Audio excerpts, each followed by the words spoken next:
face B.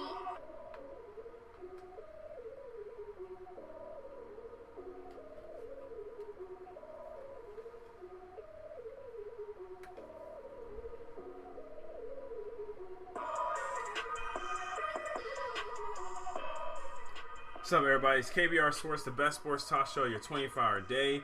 I'm your host, Brendan Abbin, with my co-host, Nigel Patterson. Hey, everybody. We welcome you guys after about a week without a show. No, well, actually, yeah, there was no show on Monday, so last show was on Wednesday, so. Was that your last show? No. No, I wasn't. Yeah, you weren't. What's that? I ain't seen you since Monday. Last Monday. That was on Mondays? Yeah, it was last Monday. Okay. Actually, was it? I don't think so.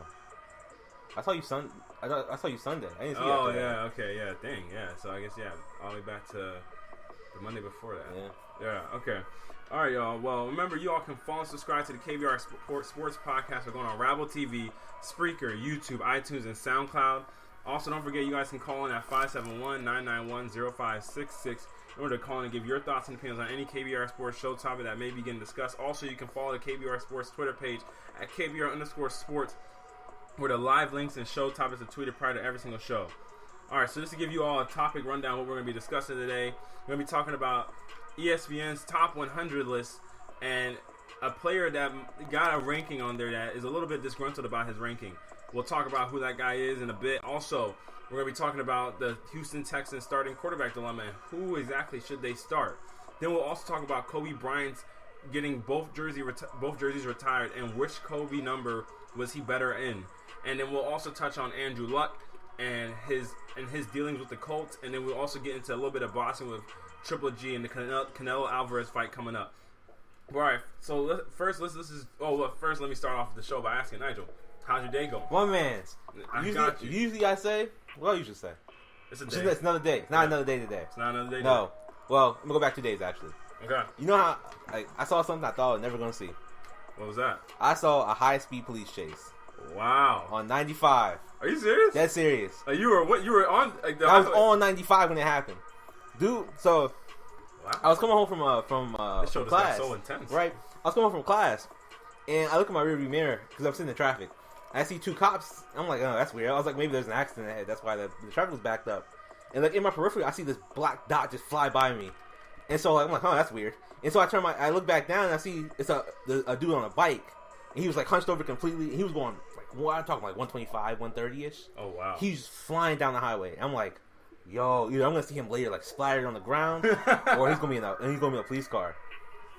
Like, so like 25, 30 minutes later, I'm coming down to Woodbridge. Mm-hmm. And so I'm just sitting in traffic. I see a black dot going north now. And 3 cops are following him. And I'm like, yo, it's the same dude still going. I was just like, that's crazy. Yo. He was, I don't know if they ever caught him or anything, but he was gone. Like, how is it like seeing a car actually going that fast? Like, or not even a car, a motorcycle. Like, he was in my vision for about 3 seconds. Really? He was flying. And how was he weaving in and out of traffic? No, it was on what's that lane in the middle? The easy pass lane. Oh, okay. So it was pretty open. Wow. Yeah, so he was pretty open. So he was just flying. But when he was coming north, he was going weaving because there was a bit of traffic. Okay. Now this just started a whole new dynamic that I want to just touch on for the show, just real quick. But do you think it's better to go on a high speed chase? If you're the person being chased, is it better to be in the easy pass lane versus the lane with actual people on it? Depends if you're sitting in traffic. If you're on a bike, absolutely. If you're on a bike, think about it, you can sort of just drive on the shoulder. If you're on a bike, you can cheese it because you can just drive on the shoulder. Yeah, I know. If I'm on a bike, I'm on easy pass, and it's open, no, I'll take that every time. Really? You're not going to catch a bike. You're just not going to do it. Really? You're not going to catch a bike. It goes way too fast. Regardless of whatever you're not catching a bike. You're not, because the thing is, a cop, you're going to have to slow down at some point. A bike can kind of weave through traffic if the calls for it. A car, you have to slow down and switch lanes and then go. In the bike's just going to accelerate way faster than a car's ever going to accelerate. Wow. Maybe I'm not understanding truly how fast bikes. After the show, I'm gonna show you a video. I'm gonna show you it's hard to keep up with bikes. Really? Yeah. Wow. Okay, bet. All right, y'all. So let's jump into this first topic where we're gonna talk about Carmelo Anthony, who was actually disgruntled about his ranking by ESPN's top 100 for the past 7 years. ESPN has been doing this top 100 rankings of the current players in the league, and I think a few years ago was when Kobe Bryant was the one that a lot of people were just. He was like 95th. Yeah, he was like 95th. He was like in the 90s. Really? Yeah. Oh wow. 2015. Yeah, and a lot of people were up in arms about Kobe Bryant's ranking. This was following Kobe Bryant's injury season, and now everybody's up in arms about Carmelo Anthony's ranking. So with the rank that so far they've released up until about the high 30s. Up until about the 30th player. So right now you've seen everybody's in arms because the fact that Kobe was 93rd. Yeah, he was 93rd. Everybody's upset with the fact that they look at this list and Carmelo Anthony is 64th. Now, when you look at the fact that he's 64th, you got to really take all things into account. All right, hold on a second. Can you?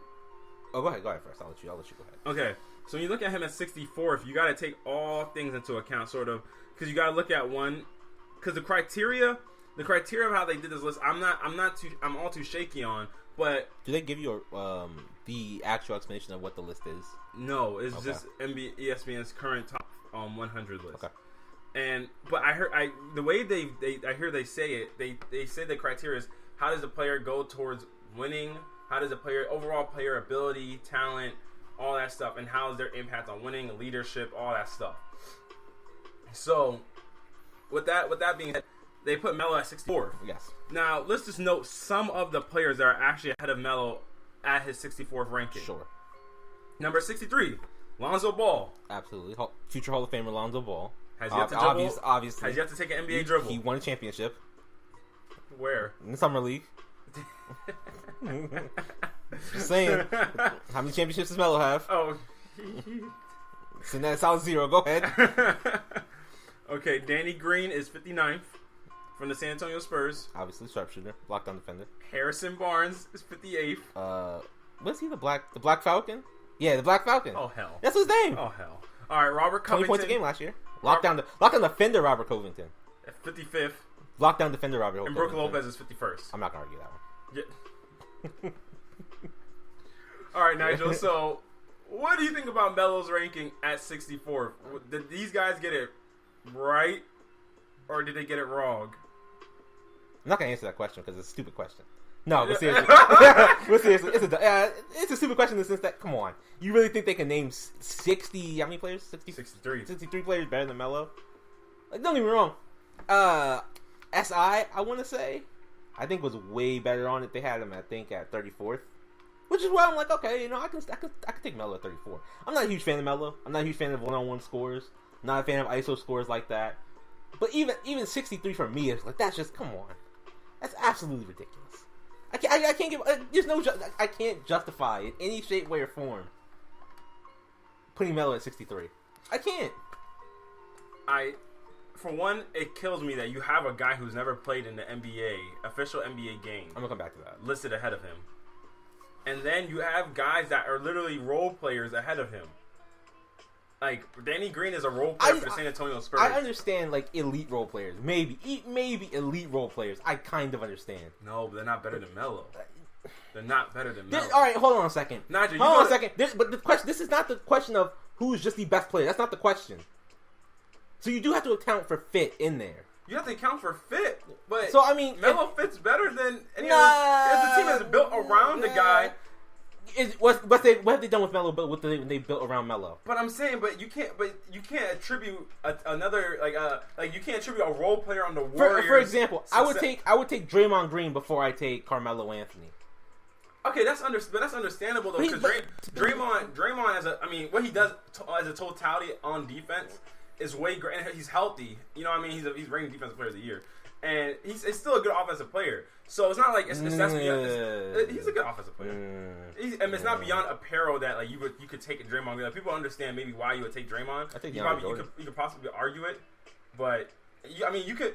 Okay, if you could go to all 30 NBA teams, take one guy off each team, and you can tell me, okay, that's 30 guys off each team right there. That's already better than Melo.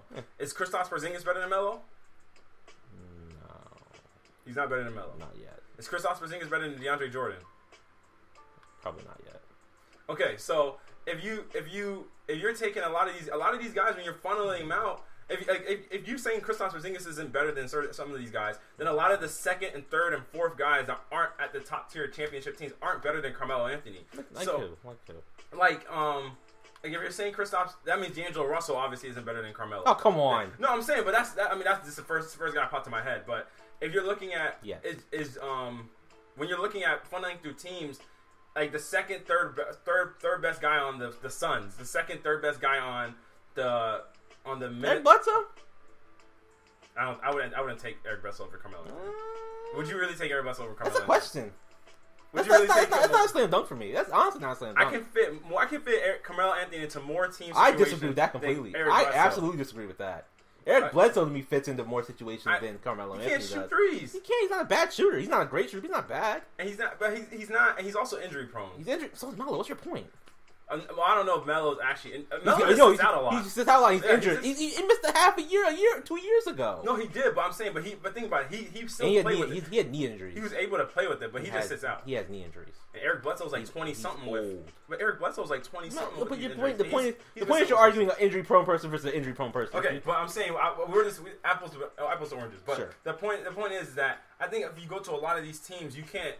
After you get past, like, obviously teams like the Warriors, you might be able to go 3-4 deep of guys you can go 4 deep on the Warriors. Ahead of Melo. Cavs, you can go 3-4 deep of guys you might take ahead of them. You go 3 deep. You go Celtics, same thing. But I'm saying a lot of these teams you can't apply that principle towards. Mm-hmm. And all right, so hold on a second. You say if you take one player off each team, obviously. But after that, I mean, if you start taking, you say you could take 2 more off the Cavs. Mm-hmm. You could take 3 more off the Warriors, in my opinion. That's already 34? That's 5. 35. Mm-hmm. Am I bugging? 35. Yeah, 35. Then you're at... you could probably take 1 more off the Raptors. 36. And there's other teams that exist I'm just not going to go through. But I'm saying the 40th range to me is probably about where he sits. You said the 40th range? About 40th. About 30. That's what I'm saying. I would understand that more so, though. I would understand that more so. I mean, for a guy that... Okay, when we look at his season last year, like, let me just encapsulate his season for everybody last year. Like, he averaged 22.1 points per game. He played in 74 games last season. He shot 43% from the field. Not good. 36% from 3-point range. Not great. He shot 83% from the free throw line. He averaged 22, 6, and 3. So not bad. Yeah, he had a solid season. So it's one of those things that, like, just for me, like, the ceiling of what Melo can give you, like, at his best is better than what a lot of players in this league can give you at their best. So, like, that ranking to me is just so, I just don't believe it. Okay, so what was that one thing you wanted to touch on in regards to Lonzo not having taken an official NBA dribble and being ranked ahead of Melo? I have a problem with that because a better prospect than him, number 1 pick last year, Ben Simmons, is 80. Gonna take a shot in the dark. 84th. Melo Fultz, who was the number 1 pick this year, is 80. Markel. What did I say? Melo Fultz. Did I say Melo? Markel Fultz is 85, 82. Yeah. 82. And it's like, is Melo? How is Melo? 86. 86. Yeah. How is? I'm gonna call him Melo. How is Lonzo 20 spots higher than them? It doesn't really add up. Like, I mean, unless you're saying like the summer league is indicative of exactly what he's going to do in the league. 20 points, 20 slots higher than Ben Simmons. No. I'm telling you, it's nice to be famous.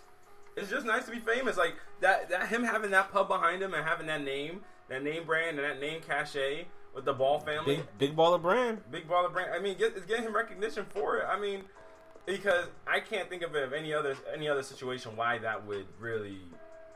You know, why he would. I mean, this list is going. I mean, players are talking about it too. Oh yeah. For thank you, but I forgot about that. Actually, guys like a Dwayne Wade. Dwayne Wade. I mean, yesterday he reeled off like numerous tweets expressing his discontent with the NBA's rookie or the NBA's rankings. So this was as part of his stream of tweets. My senior years of high school, my freshman and sophomore years of college until the turning, my rookie year in the NBA, no one knew who I was. I've worked for everything I've become, never given up. So please, if you're a fan of supporter of mine, don't at me with no nonsense about rankings. Rankings don't win you championships. Rankings don't get you your jersey retired, and they don't get you into the Hall of Fame. for this season of basketball, I got some work to do. You say that about him, and CJ McCollum came out and said earlier, yesterday, that we need to start ranking these weak ass journalists. Excuse my language. With descriptions of their strengths, weaknesses, and ability to make up sources. And then he said, "LOL. Just like some NBA players are toxic, some journalists are toxic. So I know how you feel." He's replying back to somebody. Howard Beck said, ESPN NBA rank is genius. Create subjective rankings, which watch NBA players flip out. Use flip outs to feed 24/7 debate shows. Rinse, repeat. Trying to find. Marta Rosen, he had something to say about the SI one. Like he said, said something about the disrespect effort or something like that. All he put was SI ...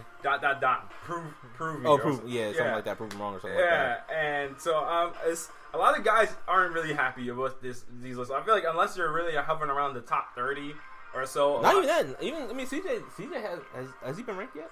I don't think his ranking even come out yet. He was upset about it. He was just saying, like, people, it's a garbage list. Let's just go and say it's a garbage list. Yeah, it's bad. I mean, that's why I feel like the criteria about how they did this, I just can't. Oh, I guess we should actually say what Melo said too. It is. Oh yeah, Melo. Good point. Yeah. Can't make sense out of nonsense. A certain darkness is needed to see stars. Don't be so blatant with the disrespect. Hashtag line them up. Quote from Carmelo Anthony right there. Put it on his and then it wasn't like he was wearing a shirt like it says famous nobodies with the S slashed out. Yeah, so obviously Melo has his own feelings about this list.